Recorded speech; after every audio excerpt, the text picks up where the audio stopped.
అనంత కరుణామయుడు అపార కృపాశీలుడైన అల్లాహ్ పేరుతో ప్రారంభిస్తున్నాను. సూర్య అషూరా ప్రవేశిక. పేరు 224వ ఆయత్. ఉష్మా రావు ఎత్తబీహు ముల్గావూన్ నుండి గ్రహించబడింది. విషయం శైలిని బట్టి ఉల్లేఖనాల సమర్థన ఆధారంగా ఈ సూరా అవతరణ కాలం మక్కాలోని మధ్యకాలమని జోట్కమవుతుంది. ఇబ్ను అబ్బాస్ రజియల్లాహ్ ప్రకారం ముందు తాహా సూరా అవతరించింది, తర్వాత వాఖ్యా సూరా, ఆ తర్వాత అషూరా అవతరించాయి. రూహుల్ ముఆని సంపుటి 19 పుట 64. తాహా సూరాను గురించి తెలిసిన ప్రసిద్ధ విషయం అది మహానియా ఉమర్ రజియల్లాహ్ ఇస్లాం స్వీకరణకు పూర్వమే అవతరించింది అన్నది. ఈ ప్రసంగానికి పూర్వరంగం మక్కా తిరస్కారులు ప్రవక్త మహానీయుల సల్లల్లాహు అలైహి వసల్లం ప్రబోధనా ప్రచారాలను నిరంతర సంఘర్షణ తిరస్కారాల ద్వారా ప్రతిఘటిస్తున్నారు. దీనికి రకరకాల సాకులు కల్పించుకుంటున్నారు. ఒక్కోసారి నీవు మాకు ఏదైనా సూచన ఇంతవరకు చూపనేలేదు, మేము నిన్ను ప్రవక్తగా ఎలా నమ్మేది అనేవారు. మరొకసారి ఆయన్ని కవిగా జోస్యునిగా చిత్రించి ఆయన బోధనా హితువులను మాటల మధ్య కొట్టిపారేసేవారు. మరొకసారి ఆయన ధ్యేయాన్ని సందేశాన్ని ఎద్దేవా చేసేవారు. దీని అనుయాయులు కొందరు వివేకశూన్యులైన యువకులు లేదా సమాజంలోని అధమ తరగతికి చెందిన జనం మాత్రమే కదా. ఈ బోధనల్లో ఏదైనా పస ఉన్నట్లయితే జాతిలోని శ్రేష్ఠ జనం నాయక గణం దీన్ని స్వీకరించేవారు కదా అంటూ ఎత్తిపొడిచేవారు. ప్రవక్త మహానీయులు సల్లల్లాహు అలైహి వసల్లం సమంజసమైన ఆధారాలు నిదర్శనాలతో వారి విశ్వాసాల తప్పిదాన్ని, దేవుని ఏకత్వం, పరలోకంలోని సత్యతను బోధపరచడానికి ప్రయత్నిస్తూ అలసిపోయేవారు. కానీ వారు మాత్రం తమ వంతు తమ మంకుతనానికి రకరకాల సరికొత్త విధానాలు సృష్టించుకుంటూ అలిసేవారు కాదు. ఈ విషయమే ప్రవక్త శ్రీ సల్లల్లాహు అలైహి వసల్లంకి ఆత్మక్షోభ కలుగజేసేది. ఈ ఆవేదనలో ఆయన ప్రాణం కృషించిపోయేది. ఈ పరిస్థితుల్లో ఈ సూరా అవతరించింది.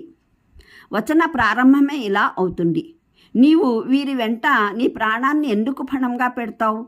వీరు విశ్వసించకపోవడానికి కారణం వారు ఏ సూచనను కానకపోవడం కాదు. అసలు కారణం వారు మొండి ఘటాలు, బోధపరిస్తే అర్థం చేసుకోదలచలేదు. వారిని బలవంతాన మెడలు వంచే సూచన ఏదైనా కావాలని కోరుతున్నారు. అయితే ఆ సూచన దాని సమయాన అది వచ్చినప్పుడు వారికి తెలిసిపోతుంది, వారికి బోధపరిచిన విషయం ఎంత సత్యమైనదో అని. ఈ ప్రారంభ వచనాల తర్వాత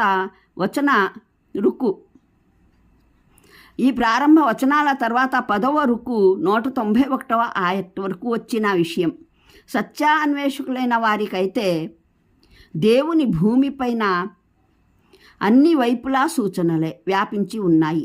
వాటిని చూసి వారు యథార్థాన్ని గుర్తించగలుగుతారు. కానీ మొండి జనం ఎప్పుడూ ఏ వస్తువును చూసి విశ్వసించరు. విశ్వంలోని సూచనలు చూసినా, ప్రవక్తల మహిమలు చూసినా వారు విశ్వసించరు. దేవుని శిక్ష వచ్చి వారిని పట్టుకోనంత వరకు సదా తమ మార్గభ్రష్టతపైనే స్థిరంగా ఉండిపోయారు. ఇదే ఔచిత్యంతో చరిత్రలోని 7 జాతుల వివరాలను ప్రస్తావించడం జరిగింది.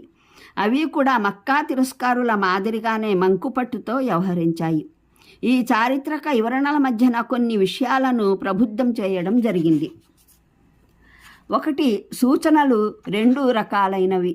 ఒక రకమేమో దేవుని భూమిపైన అన్ని వైపులా వ్యాపించి ఉన్నాయి.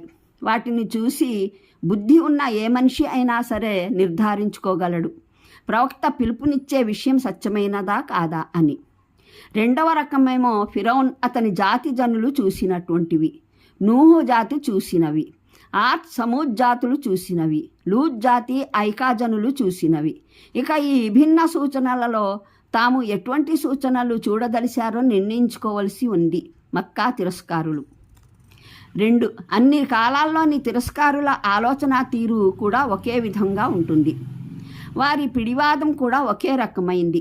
వారి ఆక్షేపణలు సైతం ఒకేలా ఉంటాయి. విశ్వసించకపోవడానికి వారి సాకులు వంకలు సైతం సమానంగానే ఉంటాయి. కడకు వారి అంతిమ పరిణామం కూడా ఒకేలా ఉంటుంది. దీనికి భిన్నంగా అన్ని కాలాల్లోనూ ప్రవక్తల బోధన ఒక్కటే. వారి శీల స్వభావాలు, నైతికతా విధానాలు ఒక్కటే. తమ ప్రత్యర్థులను ఎదుర్కొనే వారి నిదర్శనాలు, ఆధారాలు, వాదనల శైలి ఒక్కటే. వీటన్నింటితో పాటు దైవ కారుణ్య వ్యవహారం కూడా ఒక్కటే. ఈ రెండు దృష్టాంతాలు చరిత్రలో నమోదై ఉన్నాయి. తిరస్కారులు స్వయంగా చూసుకోగలరు తమ చిత్రం ఎవరిని పోలి ఉందో. ప్రవక్త ముహమ్మద్ సల్లల్లాహు అలైహి వసల్లం జీవితంలో ఏ దృష్టాంతపు ఛాయలు కనిపిస్తున్నాయో. 3. ఇది మాటిమాటికి పునరుక్తం చేయబడిన మాట. దేవుడు ప్రబల శక్తిమాన్యుడు, సాధికార సత్తాగలవాడు, బలోపేతుడు, కరుణామయుడు కూడా. చరిత్రలో ఆయన ఆగ్రహానికి దృష్టాంతాలు ఉన్నాయి, కారుణ్యానికి దృష్టాంతాలు ఉన్నాయి. ఇక జనులు స్వయంగానే నిర్ణయించుకోవాలి తాము ఆయన కారుణ్యానికి అర్హులుగా రూపొందాలో, ఆగ్రహానికి పాత్రులు కావాలో. చివరి రుకులో ఈ చర్చను సమాప్తం చేస్తూ ఇలా చెప్పడం జరిగింది: మీరు ఒకవేళ సూచనలను చూడాలనే అనుకుంటూ ఉంటే నాశనమైన జాతులు చూసిన భయంకర సూచనలనే చూడాలని ఎందుకు పట్టుబడుతున్నారు? ఈ ఖురాన్ని చూడండి, ఇది స్వయంగా మీ భాషలోనే ఉంది. ప్రవక్త మహనీయులు సల్లల్లాహు అలైహి వసల్లంని చూడండి, ఆయన సహచరుల్ని చూడండి. ఈ వచనం ఏదో శైతాన్ లేదా జిన్ను పలికిన వచనం కాగలదా? ఈ వచనం మీ ముందుంచే వ్యక్తి మీకు జ్యోతిష్కునిలా అగుపిస్తున్నాడా? మొహమ్మద్, ఆయన సహచరులు మీకు కవులు, వారి తోటి వారిలా కనిపిస్తున్నారా? మొండితనం, మంకు వైఖరినే అవలంబిస్తే ఆ మాట వేరు. కానీ మీ ఆంతర్యాలను కాస్త గాలించి చూడండి, అవి ఏమని సాక్ష్యమిస్తున్నాయో. ఈ వచనానికి జ్యోతిష్యంతోనూ కవితలతోనూ ఎటువంటి ప్రమేయం లేదని మీరు స్వయంగా మీ హృదయాలలో గ్రహించినట్లయితే ఇది మీరే తెలుసుకోండి. మీరు చేస్తున్నది దౌర్జన్యం. మీరు దౌర్జన్యుల పరిణామ ఫలాన్ని చవిచూడటం తప్పదు. అనంత కరుణామయుడు, అపార కృపాశీలుడైన అల్లాహ్ పేరుతో ప్రారంభిస్తున్నాను. సూర అష్షూరా ప్రవేశిక. పేరు 224వ ఆయత్. ఒష్మా రావు ఎత్తబీహు ముల్గావూన్ నుండి గ్రహించబడింది. విషయం శైలిని బట్టి ఉల్లేఖనాల సమర్థన ఆధారంగా ఈ సూరా అవతరణ కాలం మక్కాలోని మధ్యకాలమని జోట్కమవుతుంది. ఇబ్ను అబ్బాస్ రజియల్లాహ్ ప్రకారం ముందు తాహా సూరా అవతరించింది, తర్వాత వాఖ్యా సూరా, ఆ తర్వాత అషూరా అవతరించాయి. రూహుల్ ముఆని సంపుటి 19 పుట 64. తాహా సూరాను గురించి తెలిసిన ప్రసిద్ధ విషయం అది మహానియా ఉమర్ రజియల్లాహ్ ఇస్లాం స్వీకరణకు పూర్వమే అవతరించింది అన్నది. ఈ ప్రసంగానికి పూర్వరంగం మక్కా తిరస్కారులు ప్రవక్త మహానీయుల సల్లల్లాహు అలైహి వసల్లం ప్రబోధనా ప్రచారాలను నిరంతర సంఘర్షణ, తిరస్కారాల ద్వారా ప్రతిఘటిస్తున్నారు. దీనికి రకరకాల సాకులు కల్పించుకుంటున్నారు. ఒక్కోసారి నీవు మాకు ఏదైనా సూచన ఇంతవరకు చూపనేలేదు, మేము నిన్ను ప్రవక్తగా ఎలా నమ్మేది అనేవారు. మరొకసారి ఆయన్ని కవిగా, జోస్యునిగా చిత్రించి ఆయన బోధనా హితువులను మాటల మధ్య కొట్టిపారేసేవారు. మరొకసారి ఆయన ధ్యేయాన్ని, సందేశాన్ని ఎద్దేవా చేసేవారు. దీని అనుయాయులు కొందరు వివేకశూన్యులైన యువకులు లేదా సమాజంలోని అధమ తరగతికి చెందిన జనం మాత్రమే కదా. ఈ బోధనల్లో ఏదైనా పస ఉన్నట్లయితే జాతిలోని శ్రేష్ఠ జనం, నాయక గణం దీన్ని స్వీకరించేవారు కదా అంటూ ఎత్తిపొడిచేవారు. ప్రవక్త మహానీయులు సల్లల్లాహు అలైహి వసల్లం సమంజసమైన ఆధారాలు, నిదర్శనాలతో వారి విశ్వాసాల తప్పిదాన్ని, దేవుని ఏకత్వం, పరలోకంలోని సత్యతను బోధపరచడానికి ప్రయత్నిస్తూ అలసిపోయేవారు. కానీ వారు మాత్రం తమ వంతు తమ మంకుతనానికి రకరకాల సరికొత్త విధానాలు సృష్టించుకుంటూ అలిసేవారు కాదు. ఈ విషయమే ప్రవక్త శ్రీ సల్లల్లాహు అలైహి వసల్లంకి ఆత్మక్షోభ కలుగజేసేది. ఈ ఆవేదనలో ఆయన ప్రాణం కృషించిపోయేది.